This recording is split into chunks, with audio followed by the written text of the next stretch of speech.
The reason the world looks like it's falling apart is because it really is. But here's the good news.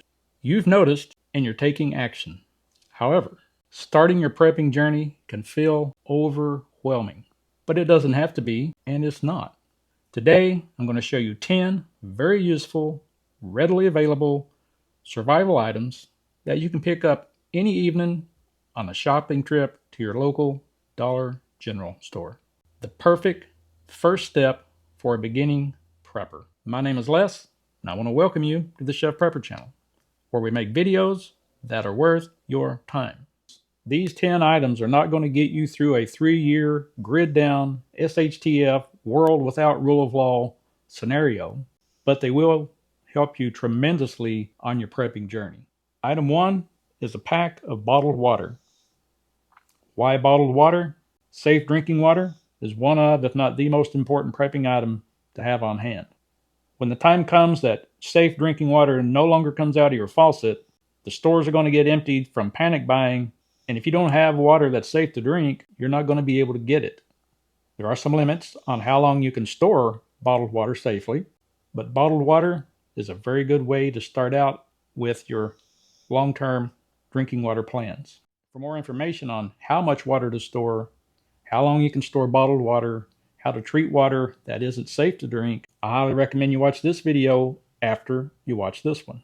The second item is bleach. However, don't get scented bleach or low spill bleach, just regular straightforward bleach. Why bleach? You can use bleach to make unsafe water safe to drink. Of course, you can also use it for cleaning things, sanitizing things, sterilizing things. When it comes to using bleach for drinking water purposes, for information on how much bleach to use, how to test it if you want, and how to have bleach on hand for a very, very long time. Item 3 and item 4 are very similar, so we'll talk about them together.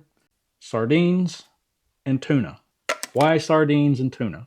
They're both very good sources of protein. $1, I think $1.10. They will also introduce you into storing canned foods, also canned meats. And yes, canned meats can be stored for a very long time. I put together this free PDF that is all about storing canned food to get the maximum shelf life out of canned food. There's a link to it in the description box. It's free, so be sure you get that. And another great thing about either of these, sardine cans, tuna cans, and other shallow cans from canned food, they make excellent do-it-yourself emergency stoves. But to use them as an alcohol stove, you got to have alcohol. This is isopropyl alcohol or rubbing alcohol, and it works great as a fuel for an alcohol stove. Not only can you use the alcohol for emergency cooking, you can use it for emergency heat by making the old traditional toilet paper stoves. Of course, alcohol has more purposes than just cooking or heating. It can be used in first aid, medical treatments, cleaning, sanitizing equipment, things like that. Item 6 is mac and cheese. About 750 calories in this box.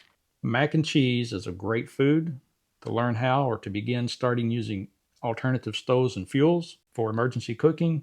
Item 7, trail mix. Why trail mix? This roughly $5 bag has 3,600 calories in it. It's very tasty. It will serve the purpose as a snack food or junk food. A couple of reasons that are more important than those reasons.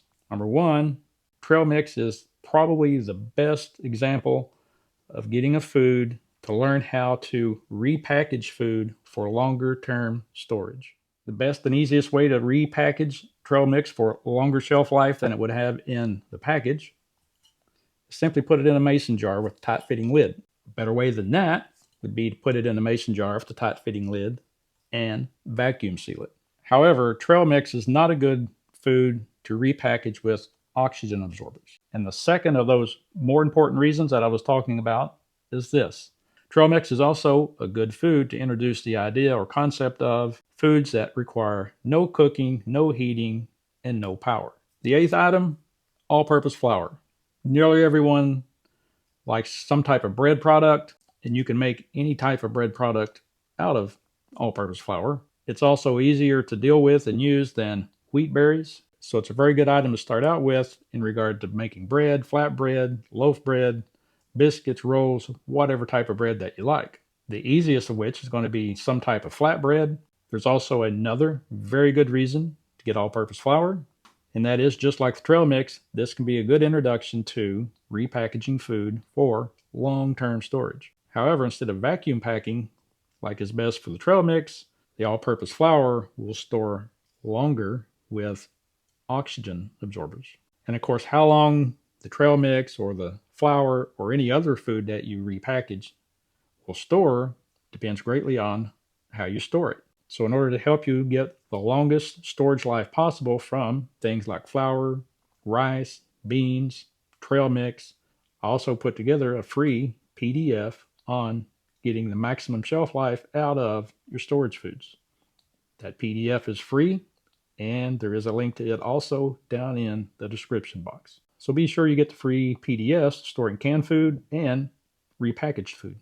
Item number 9 is one of the most important survival items, bar none. The cigarette lighter.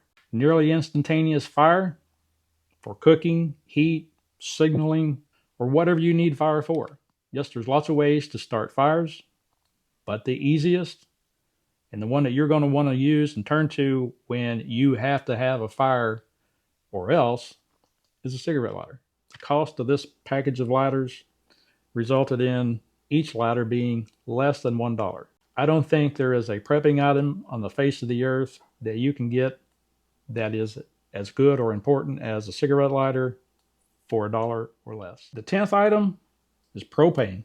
Propane is probably the most useful fuel. There are so many different things that you can use propane for or with: cooking, heating, generators, the list goes on and on and on. For all those different stoves and items that you have that typically use the 1-pound propane containers, with the proper hose and connections, you can use this type of container with those items. You can also use this type of container to refill refillable 1-pound propane canisters. So the 10th item, and probably the best prepping item available at Dollar General. So there you have 10 very useful, easy to obtain items from your local Dollar General store. You can use those 10 items for training, learning skills, learning how to use various types of equipment, making do-it-yourself emergency stoves, having emergency fuel on hand. There's a lot that you can do and learn if you get those 10 items as you begin your prepping journey. Don't forget, I have several videos that I've linked to down in the description box that go into more detail on several of those items. Also, there are links to the 2 free PDFs on food storage down in the description box. They will help you get the maximum shelf life possible out of your canned foods, your canned meats, and the foods that you repackage. If you got any value from this video, I want to ask you to hit the like button, subscribe to our channel. We have a lot more things coming out that really are going to be worth your time. So subscribe, share this video with your family and friends, especially those people who are thinking about getting on that journey of preparedness or have just started it, or they've been on it for quite a long time. Thank you very much for joining me on this video, and I will see you in the next one.